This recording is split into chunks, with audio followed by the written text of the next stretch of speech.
Welcome back, once again adventurers, to Let's Play BlazBlue Calamity Trigger.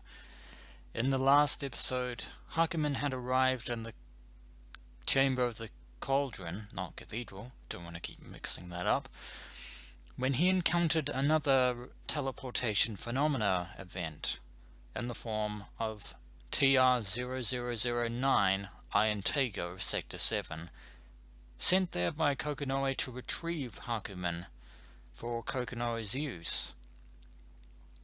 However, the Red Devil proved to be no match for Hakumen's vaunted abilities as one of the 6 heroes, but it turns out that Taiga was unaware of the means by which Kokonoe had brought Hakumen into the present, the prime material plane, to use Dungeons and Dragons jargon there, by means of some form of super, I can't remember the exact term that Hakumen used, even though I recorded the previous episode not too long ago, but some sort of super tier causal phenomenon observation, which allowed somebody to manifest somebody else by observing them, not in the ordinary sense. But before Taiga could learn more about this from Hakumen, Hakumen himself was whisked away, not through space, but through time, because we are not in the presence, not in the present. Did the existential substantiation fail and throw him into the boundary? Or was the whole experience nothing more than a dream he'd had, floating in the edge? For Hakumen, time, past, present, and future, has been greatly distorted, while he has been slumbering in the edge of the boundary. As if in response to his curiosity, everything around him began to distort. Hey! What the hell are you doing? It's not Hakumen's fault, and well, good news, we've stabilized. Bad news, Kokonoe's speaking in our head again. Ah, the Grimalkin. Where am I? What has happened?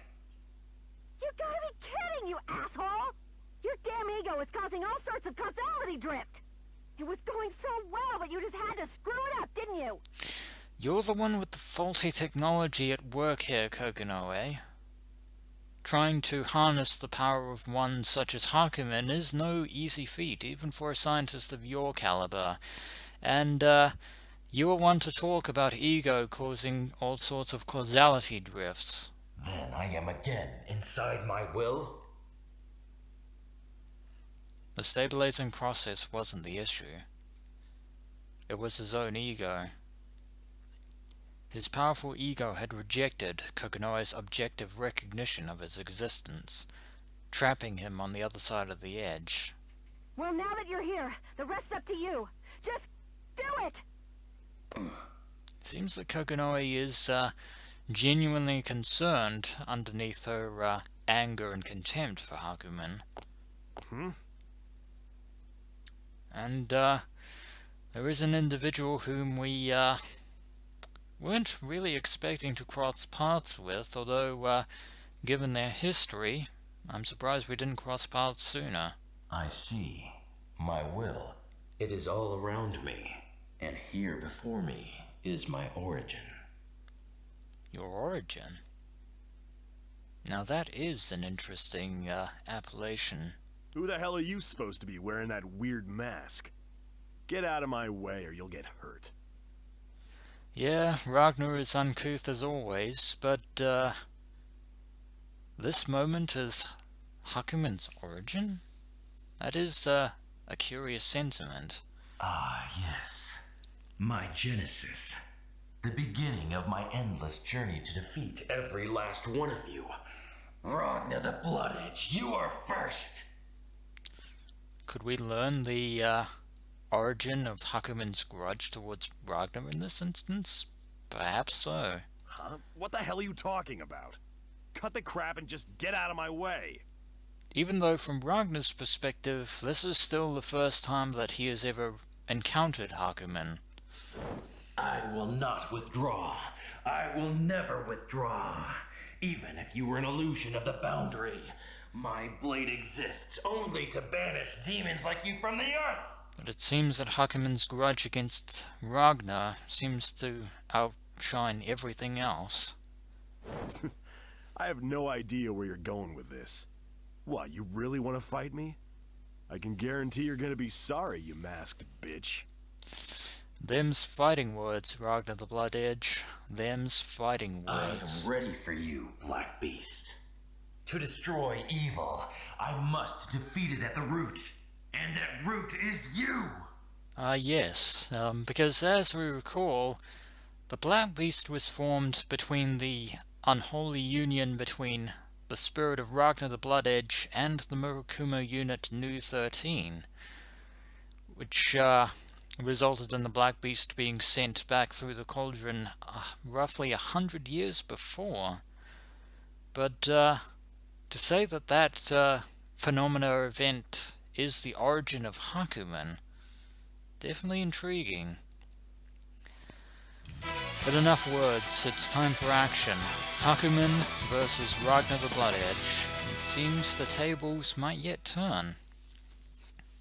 Although, with the power of the Azure Grimoire, Ragna is still going to be a very formidable opponent, to be sure. Oh. No! Yeah.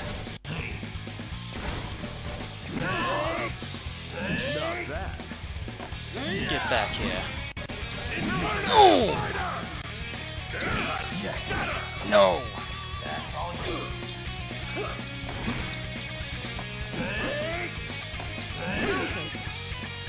Yeah, Ragna was still pretty quick. Oh, you countered that! Your Hell's Fang. Oh, I could lose this. I could actually lose this. Hakumen may be powerful, but he is still... Oh, how did you block that? Oh. Yeah, the Grim Reaper is not to be underestimated, even for one as powerful as Hakumen. Damn it! But we were victorious. Wait, was Ragnar an illusion of the boundary after all? What tears he had... Excuse me, let me read that again. What tears he'd have dried up long... What tears he had dried up long ago, I will pronounce it that way, because have doesn't make sense. And he no longer even has eyes to cry from. But to be reunited with the man he once called brother? No. No, it can't be.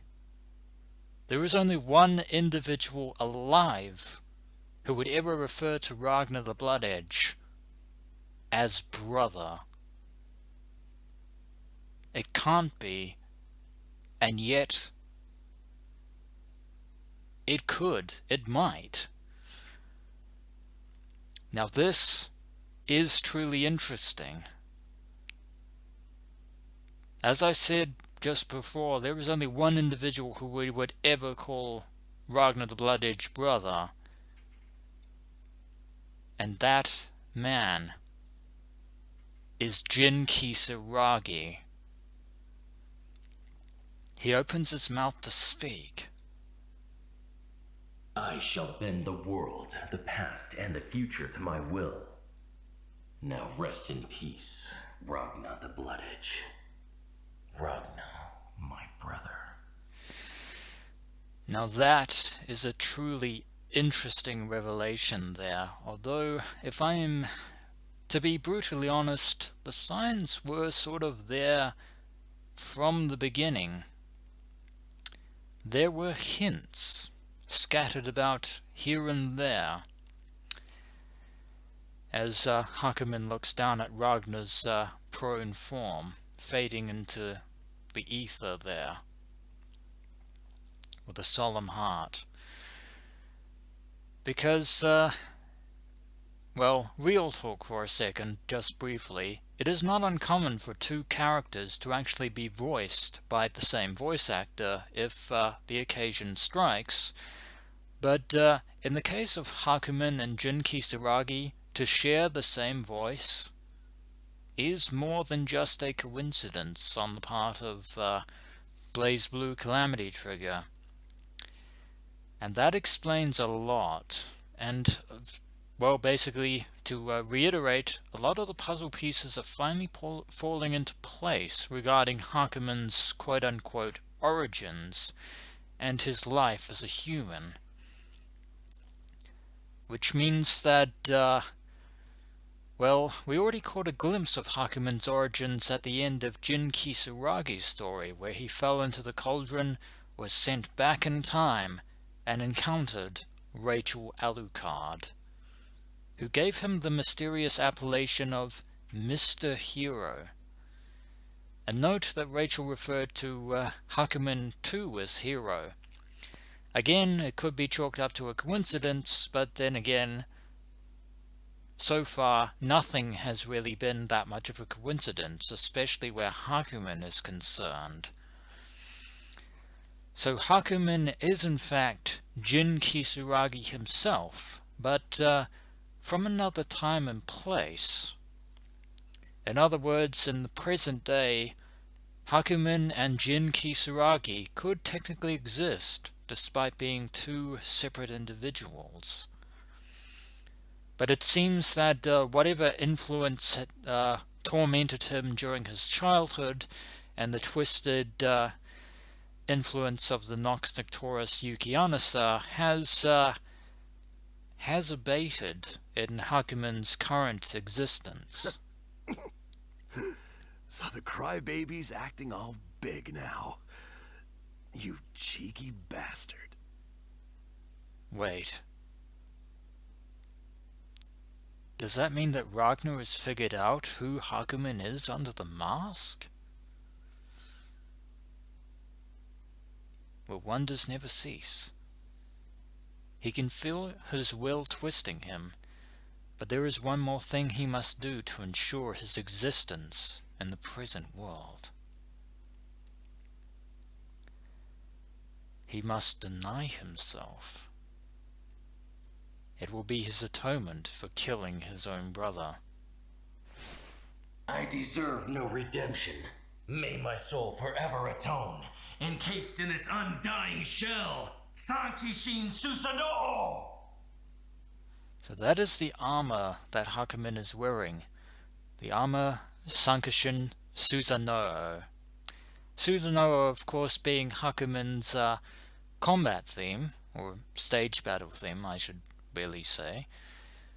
But it seems that Hakumen is prepared to give up his former identity as Jin Kisaragi. Much in the same vein as Darth Vader from Star Wars, Shah Aznable from Mobile Suit Gundam, and Zex Merquise from Mobile Suit Gundam Wing. And I know I just spoiled the last two for those of you who've never even heard of those series, but yeah. And we shall save yet again, for save we must. And there is there is a shadow that lies beyond, a shadow in the form of Hakumen's previous incarnation, the shadow that is known to one and all as Major Jin Kisaragi of the NOL. So when we return, adventurers, Hakumen shall face off against his former self and put an end to the nightmare that haunts him. As always, adventurers, until next we meet.